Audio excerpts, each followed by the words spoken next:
this is where I go, oh my God. We are 2 years away from Andrew Schulz literally writing a book about What America Means to Me by Andrew Schulz.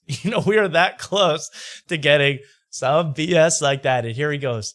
My dad has read the NY Times every day of my life. It sat, and here's where it gets literary. It sat on our kitchen counter unfolded, torn apart. Its insides yanked at like a fresh sourdough. Did Tom Papa help you write this? This made him really proud. Sorry. Cooking bread with Tom Papa. We're reading papers with Schulz's dad. This made him really proud, this interview. The interview is available digitally, in print, and in podcast form with the great and talented David Marquez. Indulge. Andrew Schulz, podcast bro, might be America's foremost political journalist. They're only 1% kidding here. Oh my God, Mark. I hate how he capitalized interview. Well, I guess that's the name of the actual. He's on a show called The Interview. Already out peaceful. Just like that. I'm a fool. I'm on The Interview. Yeah. But then you get the GIF. I like when it goes animated. Look at him, not just holding the mic towards us so we can speak. Okay, that was pretty funny. Classic. It's like Adam Friedland's photo shoot and then the NY Mag. These are things I could never... Hey, he's doing a head tilt. Hey, Zoran! Look at you. Here's what I think about squirting. You got to trust me on this one. Look at him, really peaceful, head tilting, looking real cool. All right, so there it is. This is a full print article. Don't worry.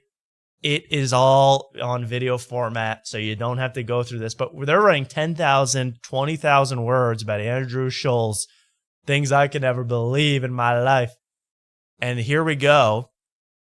And this is something I'm so confident in covering because it's on the New York Times. I knew for a fact that no other commentary, not the word commentary YouTubers, but I knew no one else would talk about this interview because, podcast cringe, comedy enforcement, too lazy to try. They don't have an hour essentially to watch the New York Times, The Interview. They're never doing that, ever. Meanwhile, I grew up with my mom driving me to school in a Prius with NPR on the radio. I was built for this ish. I'm ready, Mark. I'm ready for my time. Oh, yeah. And so I'm ready to listen to a boring, drawn out, hour-long interview with the New York Times. And that's what I did. And this is a man too powerful for words. This is a guy out liberal, concern trolling and caring. He's so caring about everybody. He's doing it more than ever. And we're going to have some comparison clips. We got a lot here. This is amazing. Here's the intro to the interview. Andrew Schulz was quick to see hypocrisy in this interview is the title. Because you'll see how peaceful he gets. Watch this. And by peaceful is an attack mode for Andrew Schulz, by the way. Peaceful is not just Buddha, he doesn't care. He cares a lot, but he'll turn it around on you and be like, you know what? I think you're asking that question because you're really you're really missing something in your life. It's that kind of questioning that you can't get away from. This is The Interview. I'm David Marchese, and this week I'm talking with Andrew Schulz. Schulz is a comedian and podcast host who's made his name over the last few years with an irreverent, brash, defiantly anti-woke style of comedy. His newest special, though... That's like Big Stinky. Brash, anti-woke. It's called Life and came out earlier this year, is a bit of a departure for him because it's... Okay, so there's the intro, and you're going to see there's nothing interesting. This is very boring for most of it, but you get some highlights here. Some really good highlights here. Let's start with this one. And this is maybe an example of some peacefulness. And I think in your case... I don't think it's nefarious intent, by the way. I think that, when you talk for 2 or 3 hours on a podcast every week, you can take excerpts from it and make me look ridiculous. Yeah. You can make me look however you want. You can make me... Okay, Andrew. So we can do that, huh? Let's show a clip from one of one of my favorite clips from one of the most recent flagrants. Check it out, Mark. She could just All right, Mr. New York Times, explain this. Right? This is Explain that, Mr. Yeah. You can make us have. I can make you look like an Andrew Cuomo sex pest with this. she could. I'm actually, I've watched this video about 100 times. This clip of him unbuckling that guy's pants, white guy's pants. Why is the white guy? Why is he thrusting upwards? Yeah. His butt is off the couch. Oh yeah. Hey yo, he's thrusting up into it. She could just. And look at his biting his tongue between. Oh boy, I'd never really looked at this. Hey yo. All right, well that was. You look like the sweetest, kindest, like loving dad. You can make me look like an absolute tyrant. We talk for 6 hours total a week on a podcast. A 30-second excerpt, you can do whatever you want with. And that's the cost that we have to take on for putting out content. We can't complain about that. It's more just like oftentimes getting labeled a certain thing and then everybody kind of, not everybody, but seeming like culture maybe catching up or coming around to it. And there doesn't seem to be much accountability. So he actually also has the Jeff Dye move, where if you ask him how his politics have changed and why he's become a right-wing bro interviewing J.D. Vance and Trump, he'll go, what do you think he says, Mark? I haven't changed. The Democratic Party has changed. Oh. What do you think he said? I was going to say, the culture changes. That's what Andrew Schulz would exactly. say. That's what it is. It's all about the culture. And maybe now the coaches more accepting. All right, so he's in that in a big way, and he actually says that verbatim. The party has changed. Here's why he's unstoppable. This clip you're about to see is why Andrew Schulz. I'm actually nervous even doing this because he's unstoppable. Broke your heart when Bernie endorsed Hillary Clinton in 2016. I thought, it's strange that he's not asking Donald Trump about more pointed questions about economics. Okay, so this guy's saying, hey, you interviewed Bernie and you were so into economic inequality and, the 99%.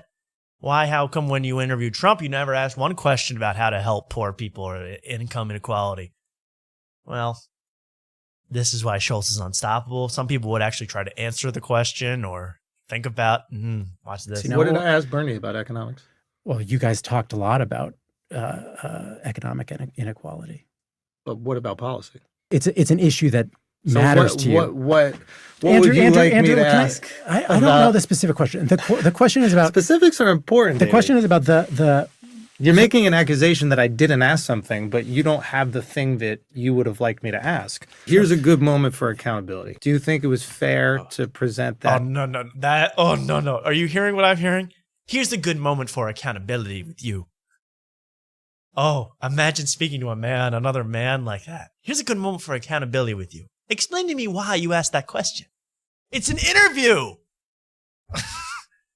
Answer the question. That's what I would say. I don't know. This guy's so patient. This guy's such a. Let me look at him. Okay, he's not there to confront or attack. He's a little nerdy New York Times guy. Like me to ask. Here's a good moment for accountability. Do you think it was fair to present that economic policy question to me about Trump, not really knowing what you're talking about? And even the guy goes, oh my God, are you really doing this to me? He's talking to you like, in an annoying, nosy wife would talk to a guy in a sitcom. It's like, here's a good moment for you to reflect. Why are you talking to me like that? It's like, okay. Question to me about Trump, not really knowing what you're talking about.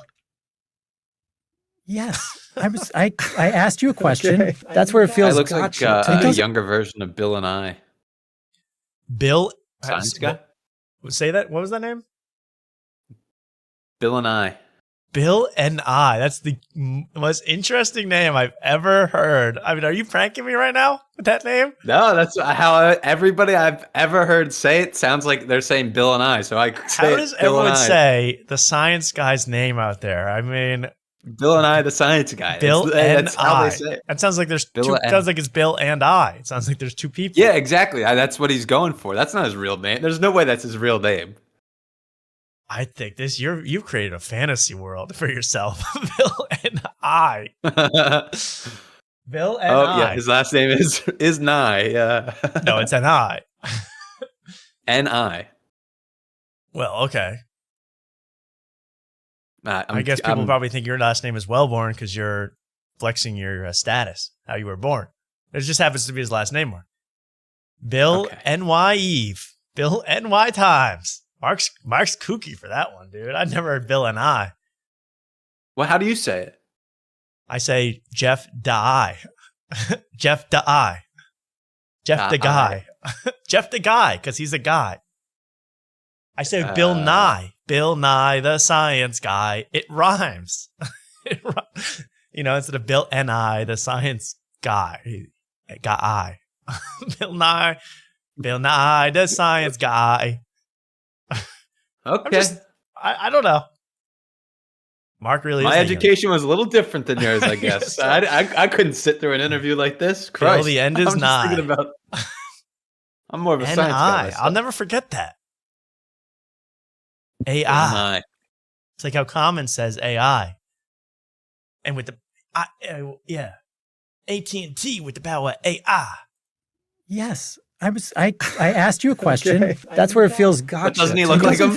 Back to that. He looks like Bill and I. Yeah, he does. Okay. He does. I mean, you nailed that part. He's identical. Okay. Yes. Thank you. I asked you a question. Okay. That's where it feels gotcha. To me, it doesn't feel gotcha. Well, I'm sorry. I can't tell you how you feel. No, this is good. We're both. Oh, this is good. Therapy's good. This is good. Okay. This is this. And this, I revealed to this that he has become so powerful through therapy. Yes. For a lot of people, therapy does help. For a lot of people, though, for a certain type of guy, therapy turns them into even a deadlier weapon. They can now wield all these words, all these terms that you can't get around, therapy speak. And, you can wield them like a blowtorch and you can tear all your enemies down. That's good. He's like, and you can't even, by the way, you can't tell me how I feel because that's therapy. You can't tell me how Bill Nye's name is pronounced. That's therapy. That's the reality I live in. Yes, we came from different worlds, but we can relate on something. I asked you a question. Okay. That's where it feels gotcha. To me, it doesn't feel gotcha. It feels gotcha.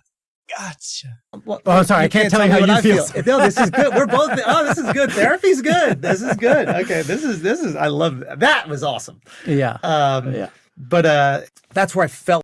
And I don't understand who he is anymore. Who is Andrew Schulz anymore?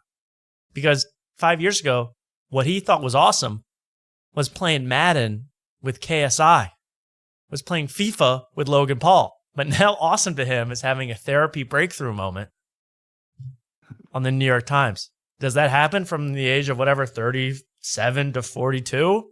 Does that change your life that much? I don't know.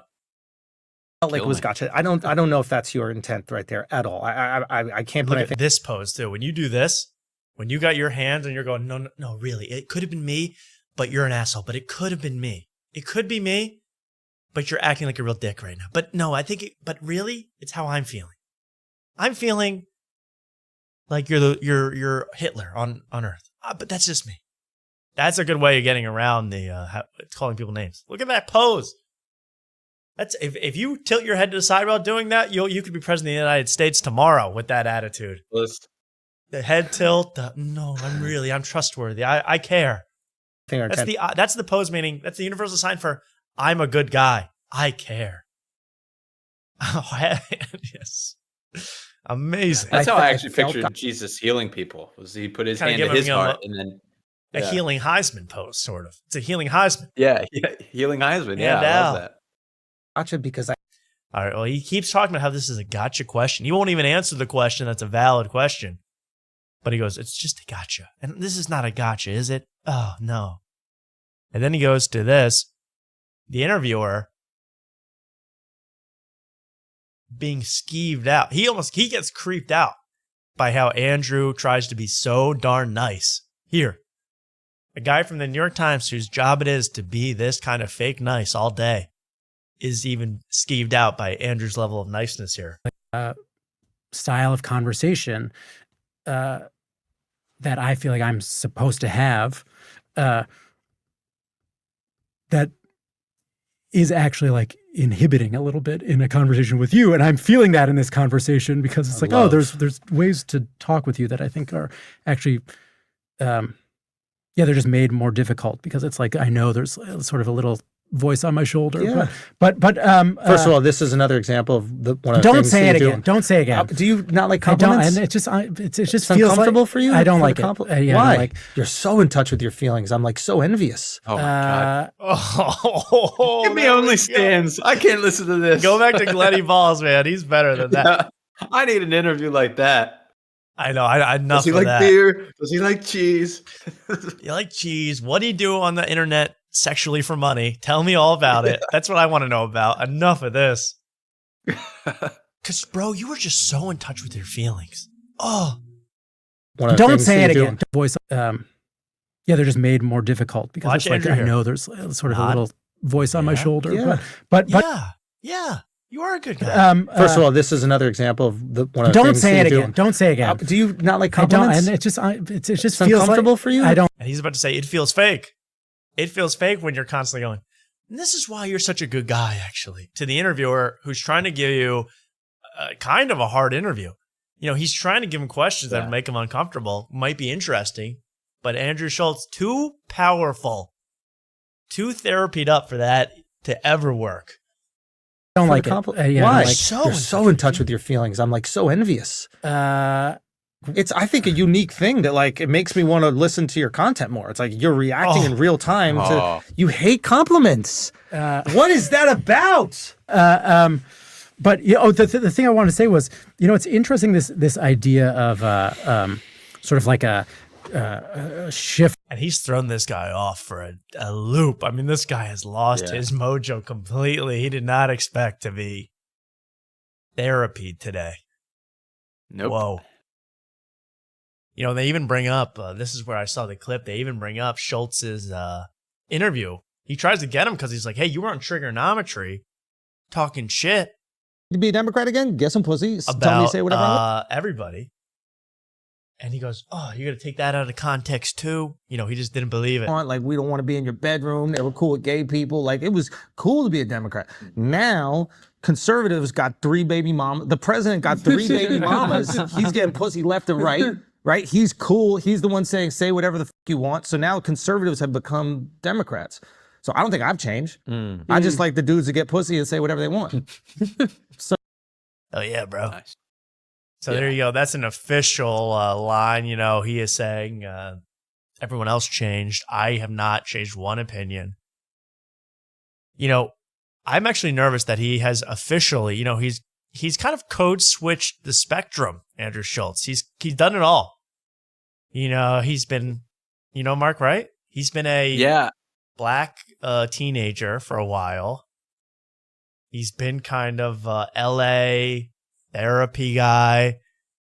And now he's been a inside very serious comedian with the likes of Louis C.K. And now he is hitting, I don't even want to say this, he's becoming a public intellectual. Before our very eyes, Mark, he's trying to do it. He's trying to code switch to become an intellectual, a book about how America is really unique within the next 3 years. It's scary. It's going to be scary. Or New York. It's going to be how New York tells us a little bit about us. It's going to be a book about that. You're going to be puking in your lap. Yeah.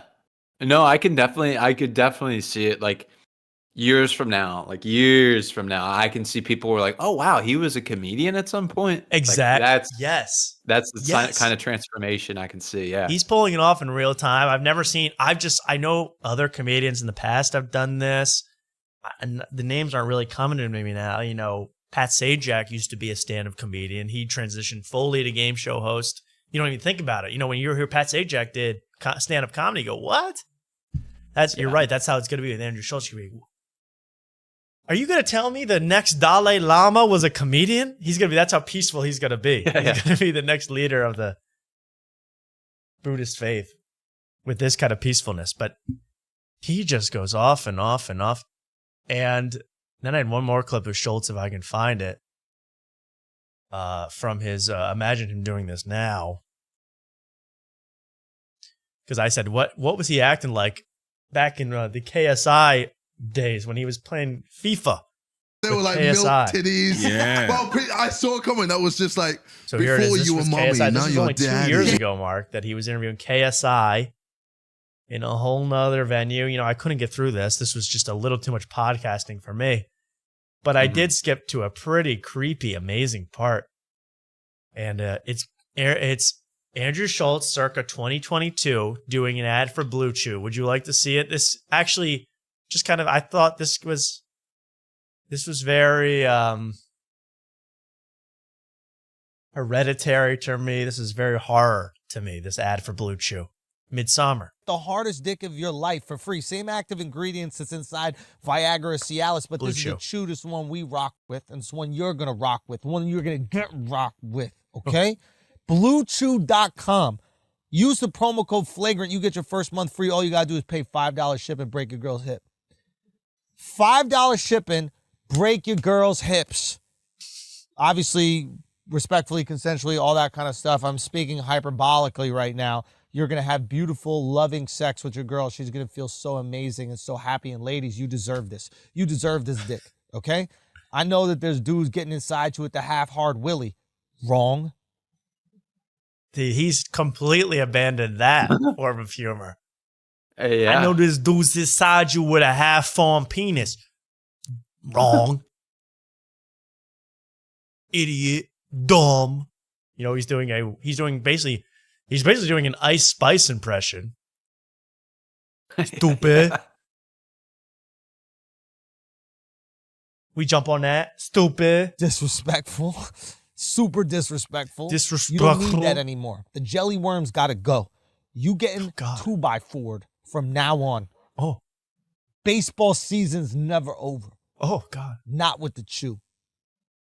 And your man got a Louisville Slugger 20 minutes after he chews that shit up.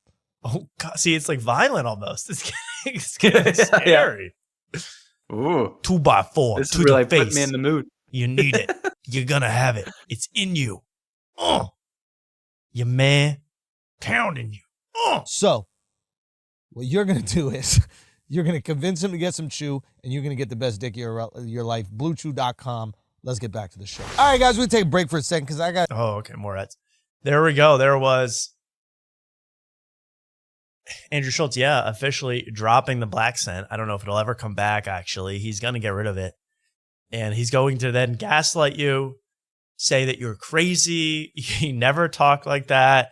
If he did, it was only to bring awareness to underprivileged communities. You know, you're going to be really bamboozled when he comes out. Full politics Schulz, full intellectual Schulz, full author Schulz. And it's going to be bad, Mark. I've just been worried about this all week.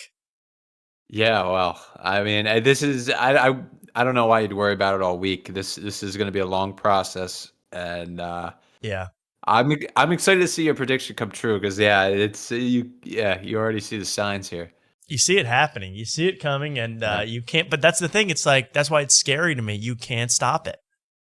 No, you can't stop it. And even this interviewer tries to stop it, and instead Can't do it. he gets thrown right back in his face. Yeah. It turns out, the reporter went home. He's like, "Am I the alt-right podcaster? What's going on?" He's totally flip-flopping everybody. People don't even know what's up from down with this guy. And that was just a special. No, and again, that special. Someone made a point. Was that special? Was he interviewed to promote something? No, he's promoting the new Andrew Schulz. He's promoting himself to the New York Times literary circles. Now, that's why he's dangerous. I guarantee he requested the interview. You know, he's been building to it, though, with all the people he's been interviewing. Mayor Pete Butt, Bernie, all these people he's been interviewing. He's getting prepared for it, Mark. Oh, yeah. He's, and he's doing it way in advance. Like, election season, all eyes are going to be on Schulz. He could be the moderator of a debate that's off TV. No, seriously. Watch that. I was thinking about that. I think that could seriously be a thing. I think you're probably going to see Adam Friedland on stage at the next DNC. Really, I mean, this is really going to happen. I mean, we're laughing now because it sounds idiotic, but it's going to happen. Adam Friedland, who is this a bit? If this is his whole bit, but I've been hearing Come Town since 2016. Adam Friedland has still not completed a full question yet. I mean, I've been watching him for 80 interviews. He has not finished a sentence yet. He kind of just trails off with questions, and that's his thing. And it works to annoy guests. But I'm wondering what's going to happen when he wants to. I watched Anthony Fantano. Anthony Fantano was getting pissed 30 seconds in. Because Adam Friedland switches topics every 2 seconds. It makes no sense to people. But the Sarah Jessica Parker interview, Mark, was great. I hope you watched it. I'll circle back to it. Oh, circle back. Okay.